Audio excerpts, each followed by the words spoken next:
Hello, Slicey Dicers. This is Brian with another knife review for you. A big knife review. Not only is it's a big, very popular knife right now, it's also just very big, just in size. This is the Cold Steel AD-10.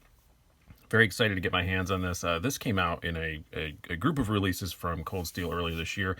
The big headlines were this and the AD-15, the Scorpion Lock knife, which I have reviewed before. I will put a link to that at the end of this video. That'll be the suggested video for you guys to go watch. Loved the AD-15. I don't currently have it. I did sell it off because I put it up on a knife sale for a ridiculously high price. I thought somebody snapped it up because they weren't available at that moment. Gonna get another one though. I already know. I'm gonna get one probably early May. I think I've got one coming. So I will have one back again. But right now, I just have this AD-10, and I did kind of think after I got the AD-15, and then I saw the glowing reviews of the AD-10, I couldn't get both of them when they first came out. I had to pick one or the other, and I chose the AD-15. I was like, man, did I make the wrong choice? Because everybody really loves the AD-10. Now I have the AD-10, and I'm still not sure if I made the right choice or not. This is a really cool knife. It is a large sucker, though, absolutely for sure, but I really like it. It's kind of everything about Cold Steel. This is a production version of the Andrew Demko custom knife, which is very expensive. This one, and not so much, 180 bucks. Not really bad at all. For that, you're getting S35VN, some very well done G10 scales. I have to say the G10 on this is just fantastic, and that's something that I don't always say about Cold Steel. A lot of times I always think it's a bit too, a bit too grippy, a bit too over texturized. This isn't. These are really nice, super comfortable, made in Taiwan. You get that typical Andrew Demko triad lock, typical Cold Steel triad lock. They use it on almost everything. You have right hand, left hand carry. It does have two different pocket clips, as you can see. It's a unique, unique screw pattern on either side. So it comes with two separate pocket clips if you want to carry it right or left handed. And the back lock, it's a truly ambidextrous knife, which is very cool. Let's do some stats and some size comparisons before we get too much farther. As I said, these are 1/2 inch squares, so keep that in mind about how big this thing is. You have an overall length of 8.5 inches, not too crazy. Blade length of 3.5 inches, not too crazy, but the overall package seems pretty darn big. You have a blade thickness of 0.15 inches. You have a handle thickness of 0.6 inches. And a weight of and not insignificant, according to my scales, about 6.9 ounces. I think it was 6.87, something like that. Pretty hefty knife, but this is definitely a hardcore, heavy-duty use knife. Let's do a few size comparisons. We'll start out with our usuals. Put it in our Spyderco sandwich. It's going to be bigger than both. You have the Paramilitary 2 and the Para 3. Try and line up the pivots here. You can see, yeah, it's obviously a lot bigger than both. Let's compare it to something more, maybe close to its size. I actually haven't put them next to each other, even though one of them's kind of one of my favorite knives I carry around a lot. But probably the second biggest, bulkiest knife that I own, the ZT-0562 Thai, yeah, it kind of dwarfs even that. This is a very large knife. A couple other Cold Steels, and then we'll move on. We have, like I said, I'm between AD-15s at the moment. I'm not even prepared to say that I don't own one. I'm just going to say I don't currently have one in my possession. You have the Code 4 and the American Lawman. Yeah, again, bigger than both of those, but just to give you an idea of how big it actually is. Yeah, it's a big knife. If I have not mentioned that before, it's a very large knife. But let's talk about what in particular, other than it just being large. Let's start out with the blade, as we usually do. S35VN steel. Cold Steel used to mostly use XHP. They've since switched to S35VN because XHP is pretty hard to get your hands on. I don't really have a problem with that. I was a bit disappointed by it at first, but you know what? I do really like S35VN. It's a great balance of edge retention and ease of sharpening. Actually, in my little AMA video I did for my 7500 giveaway, one of the most common questions I got, what's your favorite steel for EDC? And I said S35VN. It is just an easy steel to take care of, but still holds an edge super well. And I do really like that. This is a nice hollow grind, which I do like that very much about it. So even though it has a pretty thick blade stock, it's still a really good slicer. About 27 thousandths behind the edge, 27, 28 thousandths behind the edge. It's not super thin behind the edge, but it's definitely thin enough. And especially with how high this hollow grind goes, it's a great slicer. It's a great cardboard destroyer, and it's such a heavy-duty knife. It I'm not going to worry at all about messing it up. That's for sure. It's tougher than I am. I'm absolutely sure. Let's bring out some paper and just show you, because cold steels always have such great edges out of the box. I've done some cardboard testing and stuff with this, but still, yeah, this thing is just silly sharp. And all cold steels are out of the box. They always are. They always do such an awesome job with that. To the detriment of my fingers sometimes. I have cut myself on cold steels a lot just because I forget how sharp they're going to be. They are crazy sharp out of the box. As far as ergonomics goes, that's the best thing about this knife, I think. If you want a hardcore heavy-duty folder that's going to be comfortable in your hand all day long, I don't know how you can do better than the AD-10. It's just so comfortable. It's this pocket clip, just in my hand anyway, it does not exist when I'm holding it. It's got enough jimping, but not too much. This forward choil works fine as a forward choil for my fingers. I do have small fingers, though. If you have really fat fingers, it might not work for that, but you don't really need it. The balance is really good, too, so it doesn't feel as heavy as it is.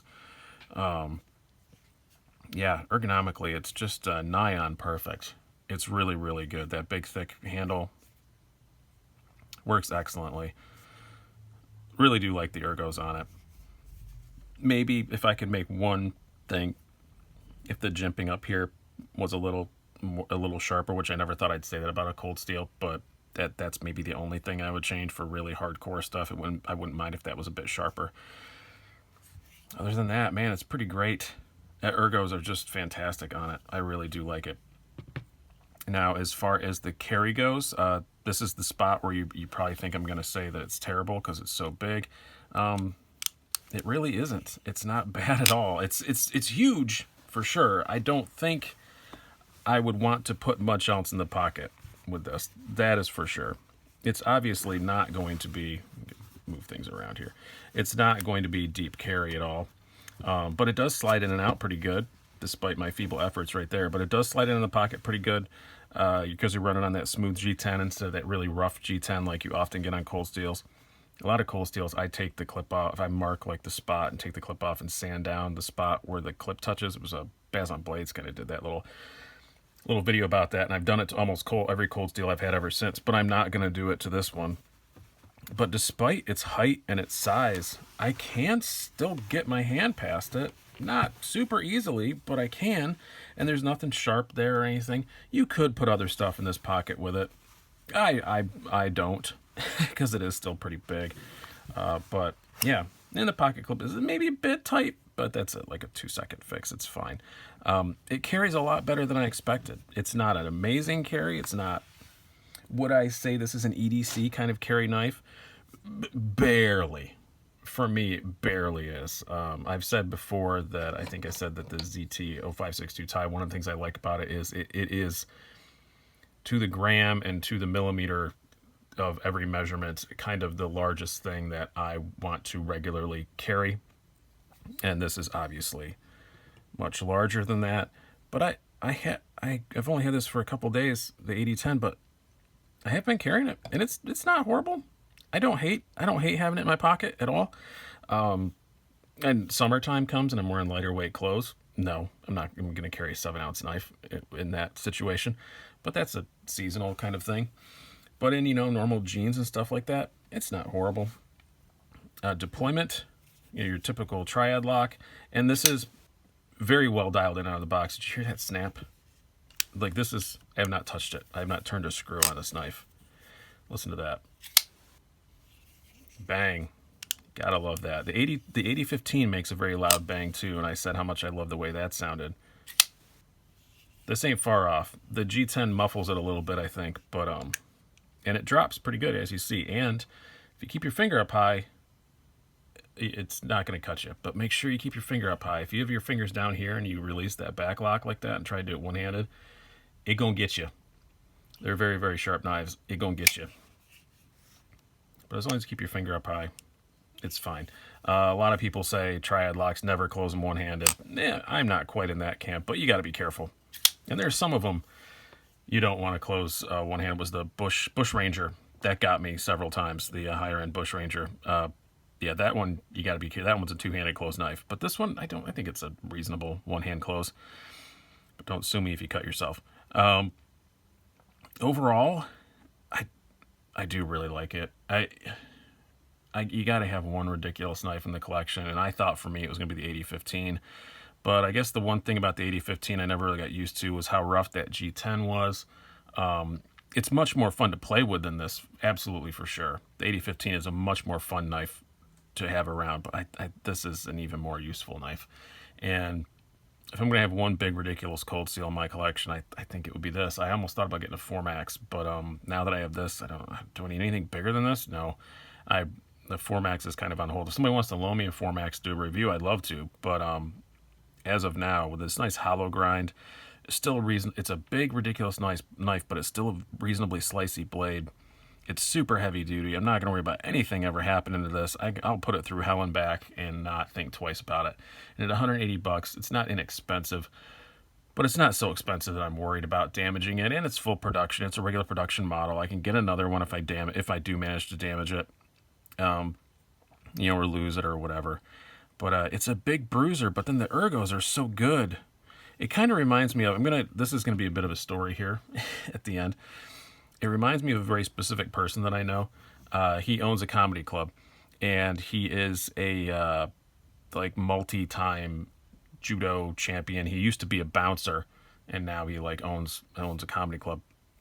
And he is a badass, definitely badass. Could kill you in 2 seconds. But he's a nice guy.